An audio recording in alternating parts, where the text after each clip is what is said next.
Hello, hello. Welcome to the 5TalentsPodcast. I'm your host, Abel Pacheco. I interview the top commercial real estate investors and industry experts so you can learn from their experiences. So if you're an investor, a high W-2 earner, or real estate or tech sales professional that wants to invest in real estate without having to manage properties or leave your day job, then this podcast is for you. Or if you're already investing in real estate, but you're doing it part-time and you want to become a full-time multifamily or full-time commercial real estate investor, this podcast is for you too. You're going to learn a ton. You will learn from real-life multifamily investors and other professionals in the industry. They're going to share their blueprints for success, and I'm super excited that you're here. So I hope you enjoy the show.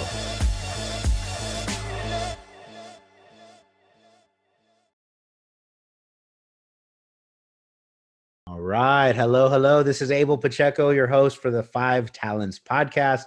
We are super excited today. We have another amazing guest, Miss AdaPia de Erico. Hopefully I pronounced your last name correctly. Miss AdaPia, thank you for joining our show. How's it going? Oh, thanks, Abel. I'm doing fabulous. Thank you for asking, and thanks so much for having me on the show. I'm super appreciative. I'm humbled. I'm blessed. Grateful for the opportunity. Since I've met you, I have heard you speak on a number of occasions, and every time I'm more enlightened. I'm a little more educated, and I come away walking away feeling good about being in your network. So, and how do you pronounce your last name correctly? It's Dorico. Dorico. Okay. Yeah, the apostrophe always throws people. Miss AdaPia Dorico. And so I'm excited. She's a published author as well as one of those early crowdfunding, people that kicked off crowdfunding early in their careers back in 2013. So she is an amazing individual. And for those that are, in a spot to take some notes, grab your pen and a piece of paper, because it'll be a good one. I'll introduce her first and then I'll hand it over. So AdaPia, she's the principal and the VP of strategy at Alpha Investing. That's what she does today. But they are a real estate private equity firm, and they really work in our space: multifamily, commercial real estate, senior housing. They do affordable housing, commercial real estate opportunities.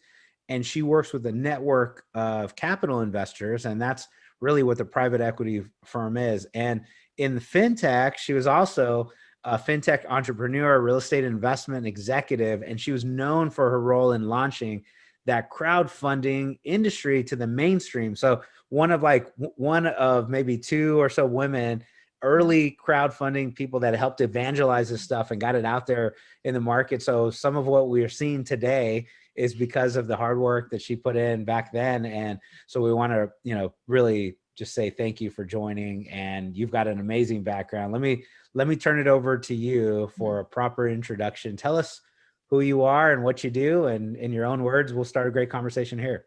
Sure. Yeah. Thank you. I guess we can probably start with, how I got into crowdfunding. I think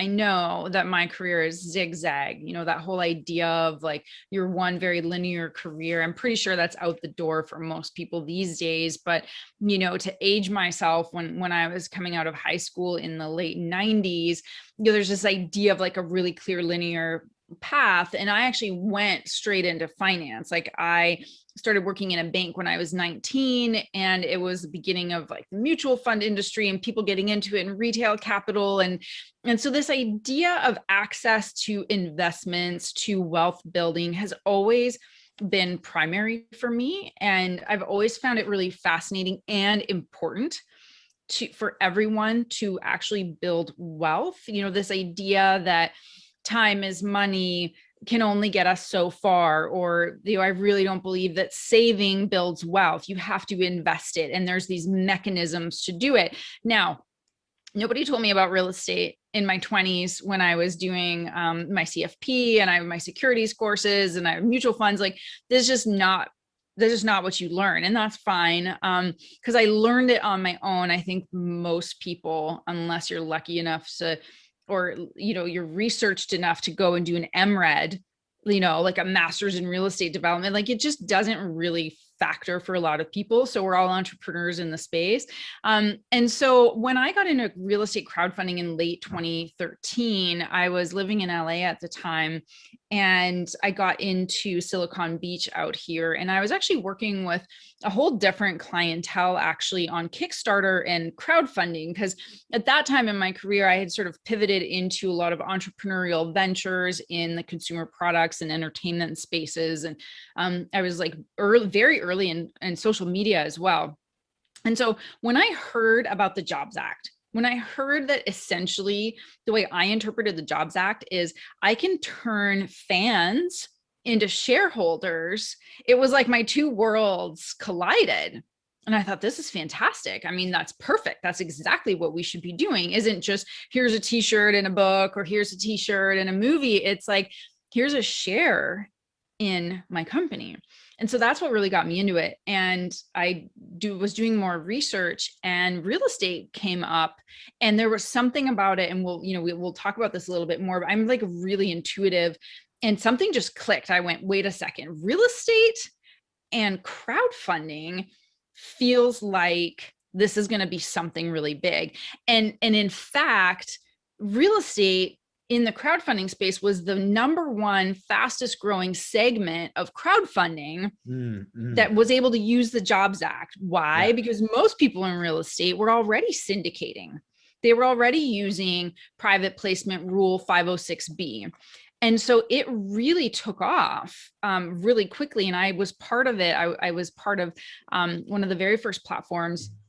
It's a hard money lending platform called Patch of Land. I came on as employee number one, founding team member, crazy person that, drank the Kool-Aid. And then I was all over the country and like all the conferences and doing meetups, and the game, you're like everywhere meeting everybody and just so excited about the opportunity. And that's what got me into real estate. And to be honest, and fintech at that point too, because it sort of, cross references with fintech, is I've never met such amazing, generous, open people as I have in real estate. Like truly the community of people in real estate, just wonderful, wonderful people. And I love the industry because I love the people in it. And so, now I'm in not crowdfunding, but we syndicate. So a lot of things have come full circle with syndication and crowdfunding and private placements, as you know.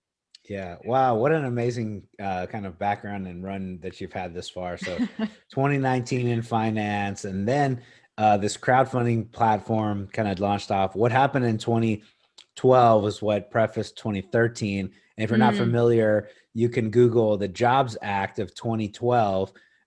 So SEC basically opened up some of these new rules and changes in a number of different avenues, but it was the Jumpstart of Small Business Act, right? To say, hey, we want smaller businesses to go out and start investing. And here are the avenues that we started opening up, for probably lack of better words, right? And then in 2013, you were one of the first people that got to go say, hey, I'm actually doing this today. Changed last year, we're ready to roll, and that's really cool. And then all the way through now back to syndication, and it's a run for you. So did you start off when you were younger, like you knew you were going to be in finance and fintech and raising capital, or did you it kind of fell upon you, or your parents, what kind of the background, how did that lead, how did that happen? No, I wanted to be a paleontologist. A paleontologist. Wow, I love dinosaurs. Like that was like awesome. I want to be a paleontologist, and I wanted to be a marine biologist. I just have a personal passion for the earth and for animals and Mother Nature. And so, I'm all about earth justice and just taking care of our planet. And then, honestly, at a certain point, probably around the age of 10, and this is a common thing. I don't know how many people recognize this, but something changed where I made a decision that I needed to do something more practical, like something more worldly. And so I decided, a lot of it was around, I would say like pleasing my father, all of that kind of stuff. I'm definitely daddy's girl. And I was like, I'm going to be a lawyer so that he can be proud of me, so that I can, one thing I did understand is that because we grew up with not a lot of money, we were like middle class, and that was not a fun place to be. And so I followed a path that I thought would allow me to not ever have to feel that way, or to not ever have to feel the way I saw my parents feel one time at Christmas, where they didn't have enough money to get us all of the gifts that we wanted. And oh my God, I'm actually getting emotional. Like it, to see them kind of crying. Yeah. And yeah, I'm yeah. like, no, like that's just not how like I want it to be. Yeah.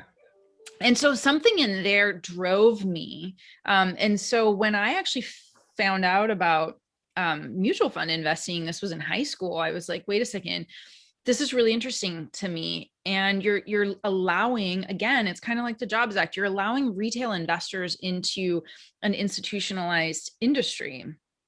And there's an opportunity here for a lot more people to not feel that way, to potentially build wealth, but you need to be really discerning, which is something I learned in my career. So long story short, I didn't want to be in finance. I mean, I almost failed math 12 like that until I went into university and did financial math. Math never landed for me, Yeah. but financial math landed. Yeah. And I was acing my financial math, and because there's context, right? Like you got to give me context when you're talking about things like finance. And even all these years later, like there's a lot of things in the syndication space on the equity side that it's very complex, like even for somebody that has a background. And so I'm sure you do the same when you talk to investors. Like I always say, like I don't expect you to know, because I'm still I'm still learning. So ask your questions, which I think is super important, because we tend to maybe be in a space of, I want to invest, I'm not really sure, will they think I'm stupid, will they think I'm not good enough? Like it's really important, if you're an investor, to feel confident to ask those questions. And if you get like snark from the investment provider, I would say walk away, right? Because your money is valuable, and you worked hard for it, and there's no such thing as stupid questions. Plus there's like tons of resources online nowadays to help you learn. But I think that's like really, really important from an investor's perspective. And I talk a lot to investors about what the questions are, and trying to educate them on something that is very complex. And so working with the right operator or syndicator is really important, to going to that principle of invest in what you know, and you can learn it, right? Like I don't know how you got started in real estate, but I can I stumbled into it, and so I had to learn, and I'm still learning. Yep. I love it. So there's so many things I wrote down here. We'll break into at least a few of them, right? You mentioned earlier savings versus investing early on in the, and just even that, I I would say there's probably a lot of us, myself included, until I don't know, recent years for me, it was, I thought saving was investing when I was younger, and that saving, my dad told me, hey, you need to save your money. Don't spend all of it. Put some aside. And he was one instilled early, you need to tithe some of your money and save some of your money and make sure you have your rainy day fund, is what he called it. And back then when I was younger, I thought that was like, I thought that was the path to become wealthy. I didn't realize until later, I think we bought our first house in 2008. And it was like, oh, there's a difference between saving money, which I have some cushion, but between that and investing it into something that can actually work on its own, create more, bring back friends, is what I heard one of my other friends say. I can send the money out and it brings back some friends. And that's investing. And if you don't invest, then you always have to work for more money. It's not going to bring you to $10 million just because you can save enough, unless you land this crazy $1 million a year job and work there for 10 years. Even that, you're probably going to spend pretty crazily. So anyways, I mean, when did that click for you? What was that, a younger age or? No, I think even I've been working it, like the Yeah. investing side, for a long time, but I actually don't think it really landed for me until maybe like really recently, when I realized that in a way I'm very privileged to have the education. Like I chose a college forward education in Yeah. finance and investing. And it was actually my husband who made me realize it, because he doesn't have that education and he doesn't have a fundamental basic education around money, Yeah. which includes debt, which it was so many things. And I just think I'm so grateful I chose to go in that direction, because it's allowed me to structure my life in a certain way. But Yeah. look, like when I was a kid, I remember going to the ATM with my mom and sticking the little books in the printer, Yeah. and it would spit out 18% interest. So back then, Yeah. right? I mean, I can't even imagine 18% right now. Like it would like barely, like, can hit an 18 IRR these days with Yeah. like what's going on out there. But it was the way. And I think what happened is something fundamentally changed through all the financial crises, Yeah.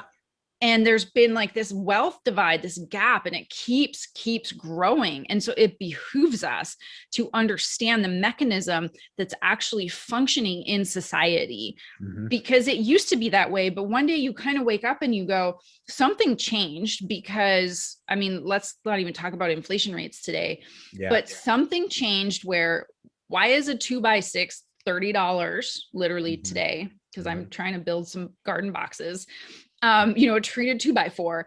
And it's like, I can't make enough money Yeah. to like do this and save for retirement. It's like the saving part is important in terms of allocation, right? Like allocating money for certain things, but savings as in placing most of your money in a quote unquote safe Hmm. FDIC insured account isn't going to do it for you. Mm-mm. Yeah. Right. It's this, that's the thing where I'm like, you can save and you should save. Like I saved for a down payment, like that's Sure. fine, but know what you're saving for. But you're Yeah. not saving to build wealth Yeah. is a nuance there. Yeah. Yeah. Absolutely. And then, so your parents, or your story with, your parents just telling me, similar. So my mother's, you know, 50s, she's in her 70s. Mhm. And so is my dad, and they're still working, and they're working, hard. And I go, wow, that mindset there was, I see them the same, and I go, I want my children to be able to not have the same mindset. And I would love to help my mom and dad now. I'm like, oh, let's try to figure out a way to do so. But, I would love to have known that they finished at 50, Yeah. 20 years ago, and enjoyed these 20. But so they're big motivations for me also. Yeah. And then, I would say another thing I heard you say was the not being afraid to ask questions, right? Had we not asked those questions, whether they're be in school, from another investor, another group, or whatever, like Yeah. if unless you actually ask, or it's okay to not know the answer, then you're never going to learn anything. You got to figure out, how does money work? How does Yeah. the investing side of it work? What is, a good rate of return in real estate versus this other, ask the questions, right? Yeah. And once you do that, then you'll be able to at least learn and grow, and to bring some extra education there. Yeah, for sure. Yeah, I mean, the questions are important. I mean, we don't learn if we think we know everything. Like, I mean, like it's kind of logical when you break it down in your own mind. You're like, well, I don't know something, so I'm gonna learn about it. And like I've learned so much from people in the industry. Like I said, like I didn't know anything about real estate when I got into real estate crowdfunding. I knew about institutional um capital and investing, because one of the jobs that I had at some point in my career was I worked for a hedge fund when I lived in Europe, and it was a long short equity fund. And so I understood a lot about institutional capital. And that's also where I learned how much institutional capital drives markets and drives stock prices, which actually drives, to some degree. It broke my heart one time when there was a stock that just got pummeled, and because of it, the company needed to cut costs. And how do they cut costs? They cut jobs. Yeah. And when you're sitting in an office and you're just looking at numbers, you're so far removed from the people that are actually going to be the ones that are going to get impacted, that I realized in that moment, I can't be in this industry, because I realized that people were more important to me in a way than money. And so maybe I've always been an impact investor at heart. And it's why in real estate, it's so important.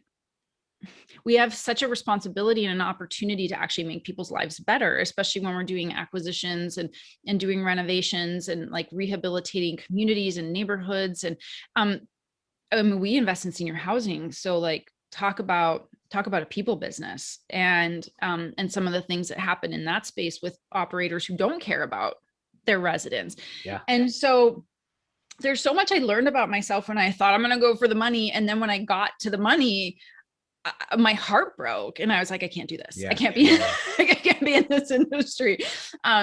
So in real estate, I've just met such wonderful people that are like, no, we're going to make this better.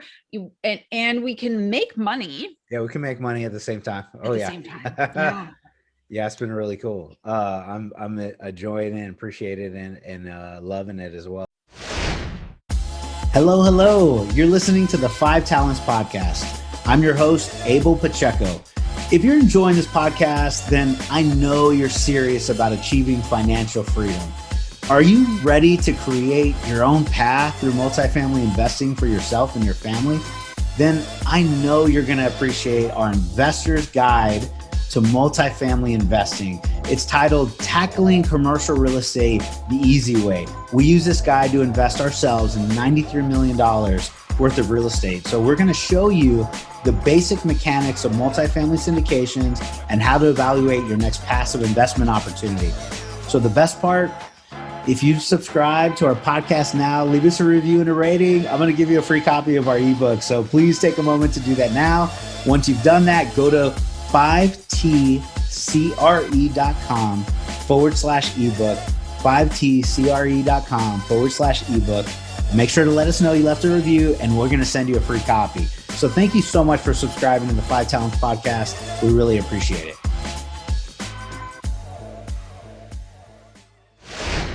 So on all of this discussion, right? So this is super fun to have you in for the conversation, but tell us in one way, shape, form, another, tell us about the amounts of capital that you're dealing with today so people can really start to connect. Well, what do you mean? Is this like $100,000, 100, is it $1 million? Is it 100 million? I think more in one way, shape, or form. Can you tell us like what type of amounts and type of transactions you deal with, even in the beginning, mid to now? What are you working on? Sure. Yeah. So it's a great question because alpha is just, I don't know. I think a lot of people through COVID, we had a lot of companies had like a big bump. Like it was like a big leapfrog. Like about 3 years ago, we were gap equity. So we were writing $500 to $1 million checks, like coming in alongside other institutions. Let's say at purchases that were anywhere, maybe even like the $20 million range. So like smaller purchases. Today, we're writing on average $8 million checks. And that's like a humongous leap. So we've been able to cultivate trust in our investors through the transactions that we're choosing and we're underwriting, and the types of operators that are running those transactions where we're writing, on average about $8 million checks. So in the real estate we've invested in thus far is worth just north of 1.5 billion. So, we've deployed close to $100 million in capital of our investors' capital, which is a lot. Over what period of time? Over 5 years. Okay, gotcha. So $1.5 billion in real estate. So how much, roughly speaking, how many transactions do you think that is? Like, yeah, so we've closed about 46 transactions with north of like 50 properties, because sometimes they're multi-property portfolios. 1.5 billion across 45 to 50 plus deals or whatever that is, and deploying about $100 million worth of capital. Yeah. Where did you get $100 million, I know. AdaPia? How does that happen? Yeah. Well, not the ATM. So, uh, so it Not from your really, savings account. not from my savings account, definitely not. Yeah. Well, we've really cultivated a network of investors. So it really comes from our investors who work hard, who they're accredited. So different levels of accredited investors, and they at some point in their lives and their careers understood and learned about real estate. And we have small institutional money. We have some endowments, like some endowments are really interesting too, because they have money that they're using for their philanthropic efforts. And so they deploy it with us for real estate and doctors. Cool. We have real estate professionals. I mean, it kind of runs the gamut. No big institutions. So it really is individuals. Yeah. Or very, or individuals that have their own charities. And that's where the money comes from. And I remember when real estate was just the crowdfunding was starting, and everybody was talking about accredited investors, and really, I think the number was there's 11 million of them in the US. So that means people who make 200,000 per year or above, or they have $1 million net worth or above. So there, and that's like excludes like your big institutions who have the big money, but it really comes from individuals who understood that they want real estate to be part of their portfolio. They want the cash flow, they want the appreciation, they want the tax benefits, and they come to us and they're really relying on our discernment, on our underwriting, on how we do what we do, and to deliver those returns to them. And so it just naturally really built. I mean, and to our surprise, almost this year, we're in this position to be writing this level of checks and oversubscribing, and people just, they want more, which is a function to me of their understanding of how important real estate is in a portfolio, especially in an inflationary period that we're going into. Yep. Yeah. I want to land the deals. I want to put our capital in it as quickly as possible. So if inflation, as it's occurring literally before our eyes, right, I want to know that our asset is also appreciating and our money is not lagging behind in a savings account somewhere that's literally losing money, even if you have it there. So that makes a lot of sense. Wow, that's amazing. And how long has Alpha been? Is that the year period that you were talking about? Is that sorry, when did Alpha get started? Yeah, so Alpha, the original founder, so I joined in 2018, and the original founders, they started, interestingly, the way a lot of, I think, hedge funds started, and the hedge fund I was working at with friends and family. They syndicated one deal, and then they thought there's something here. And it was in parallel when they got started, was in parallel when I was launching real estate crowdfunding, and they never went in that direction. They tried to stay more focused on the real estate, because truth be told, in crowdfunding, especially in the early years, a lot of it was venture backed, and it still is. A lot of the companies that still exist that call themselves crowdfunding, they are venture backed, and that's a very different model than somebody that's privately funded or self-funded like we are. So you get all this money and you're like, here's millions of dollars, go get as many people as possible, go do all this marketing, go do all these deals. And I think in the beginning, to some degree, some of the real estate component wasn't as much of a focus. It was more of getting deals, building, scaling. And as you know, it's hard to scale on quality. You can scale on quantity, but you can't really scale on quality. And I've seen a lot of these firms really turn it around, and the ones that still exist today that are successful, it's because they realized, or they made a decision that they need to be real estate first. Because I really believe in the crowdfunding companies, and we're a little bit different than they are, but fundamentally you need to know your real estate. And you can't just be out for volume, because you're not going to do right by your investor. Because what's your risk adjusted return? That's a dangerous place to be. And so some people jumped in early and they failed early because they weren't going for real estate. They were going for an exit. Yeah. It makes perfect sense. Yeah. having the right deal in the right market with the right team operating it, with the right assumptions, and being conservative at the right time in the right place, and making sure that we can capitalize, and then obviously paying the right price. So what I realized, so I don't know if it was this year or when recently for us, but I go, wow, the normal everyday average investor that may have a chunk of change that wants to buy an apartment complex, for one example, they really just don't see the opportunities that a well-experienced team or operating team is going to see, because it's a largely broker traded asset class. And so when the brokers don't know you or don't trust you, they're probably not going to send you the quote unquote the Glengarry leads, right? The good ones. And they may not see just the type of deals that a really good team, and then being able to see like, oh, okay, the good team can say that one's not a good one. We're not going to pay this price, but a good team will say, oh, this is a great deal in the right market, and seller was realistic in their expectations, and we bought it. And so that's it's amazing. So I'm glad you bring it up, because the other piece to that too. So like if you even get off market deals anymore these days, but like having a good relationship with your broker, so you might get something off market, which is a great benefit. And also when you're an experienced team, you're working with a lender that has your back. Because if you're a first time, like you're saying, like somebody who's like, if I wanted to go out and buy a multifamily apartment right now, I'm not going to get a great rate. But you are, because you have the track record and you have the experience, and you need that lender to be on your side when things go sideways, when it didn't exactly go according to plan. Like that's a really important thing too with experienced teams, and why it makes it more challenging for an individual investor to do one-off, and why a lot of people eventually turn around and say, I just want to invest with an experienced operator, especially now, especially with how competitive it is, because you're not going to get the calls, you're not going to get the deals, and you're not going to get the rates, which is going to make everything more expensive. Therefore, it's not going to be worth it. Yeah. There you go.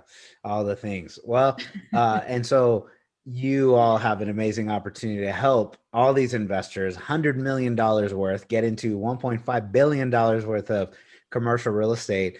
Hearing some of these numbers, like just 4 years ago, I just couldn't wrap my head around it. And now for some reason, it just seems like, oh yeah, it was $100 million, $1.5 billion worth of real estate. That sounds logical. But the more you get educated, the more you understand, you become more competent. And once you're more competent, you become more confident. And once you're more confident, you're going to move forward on the next deal or the next transaction, whether it's your first or your 100th, right? So this is really awesome. Well, I wrote down a number of things, and I don't think we're going to get to a bunch of them, but what I did want to make sure we talked about is you wrote this pretty amazing book. And that book, I'd love for you to talk just a little bit before you go, because what I understand, it's really using your intuition as a tool. And I heard early on, in our conversation where you said, well, I want to be a paleontologist and a marine biologist, but you kind of realize, well, I need to go this way. Maybe that was some of the start of that intuition. And then additional on, with crowdfunding and your fan base and the shareholder side of it. Tell us about your book. Tell us the title, what it's about, and where to go get it. Tell us all that good stuff. Yeah, thank you. Yeah, so the book is called Productive Intuition, Connecting to the Subtle. And I wrote this book after realizing, also, I was defrauded for like $250,000 in a private placement. Oh my God. Before crowdfunding. Yeah. And my intuition was like, no, no, no, no, no. But my mind was like, no, I really want this to work. And of course it didn't.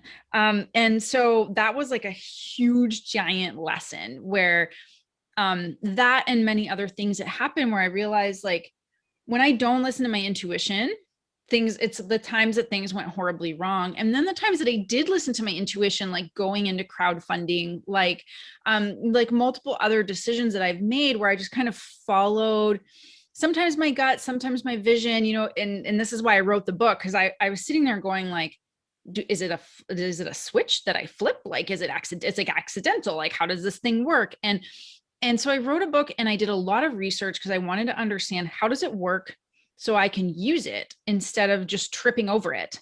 And I was just kind of sick of saying, like, I knew it. Like, I knew I shouldn't have done this, or, like, I don't want to be regretful based on information I received and didn't take action on.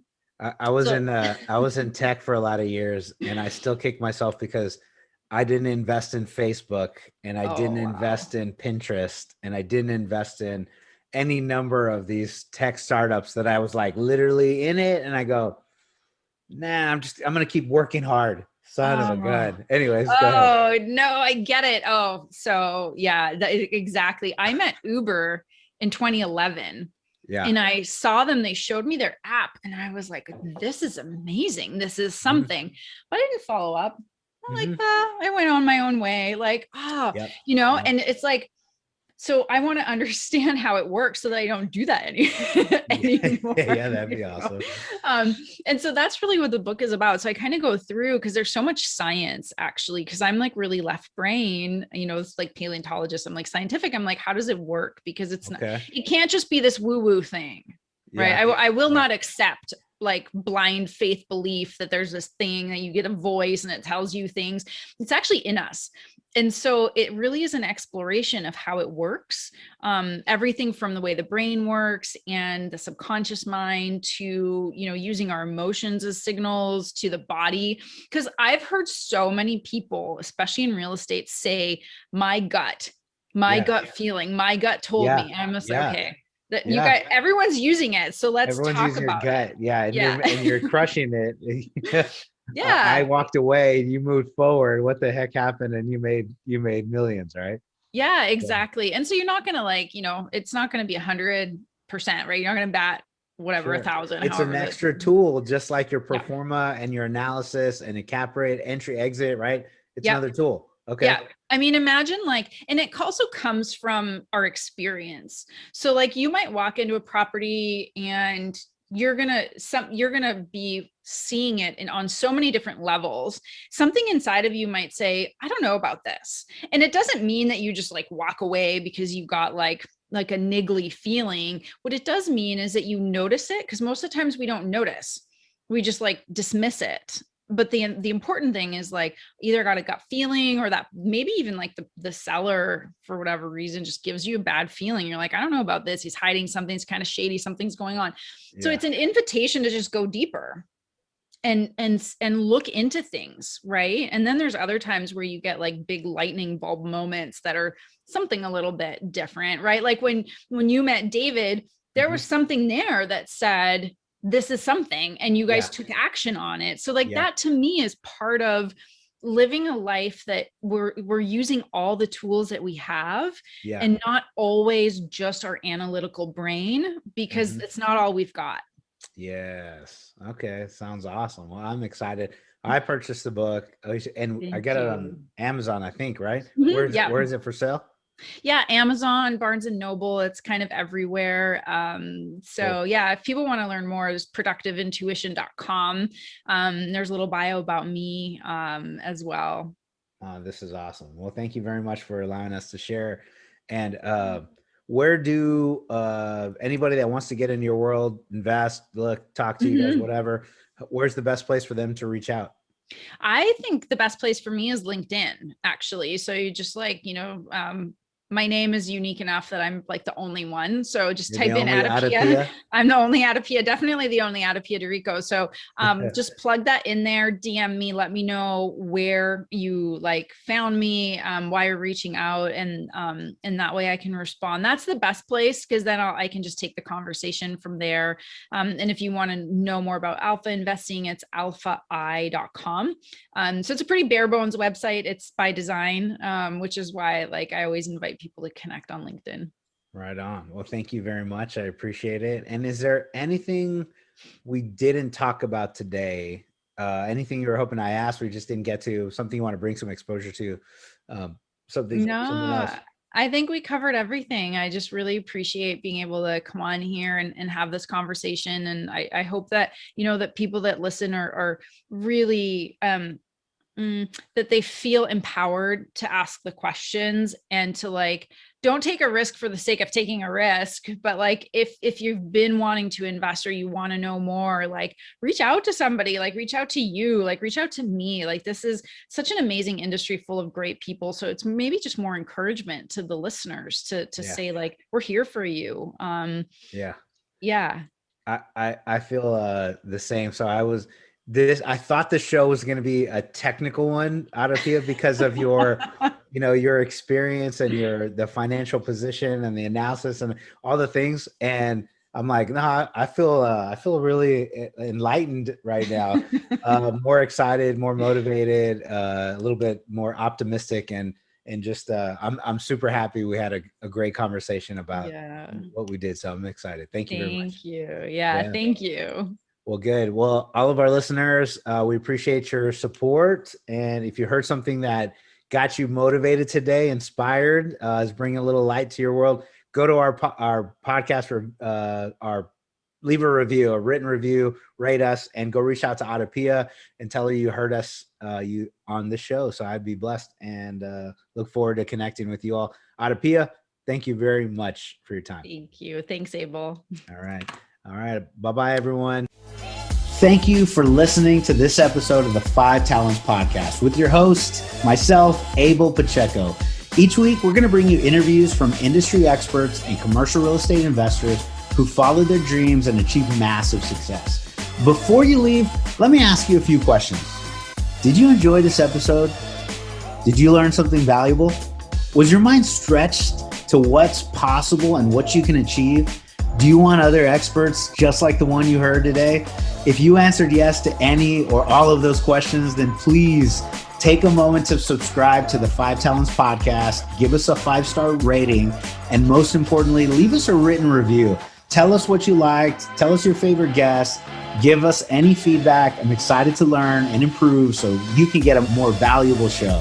So thank you again for subscribing to the 5 Talents Podcast.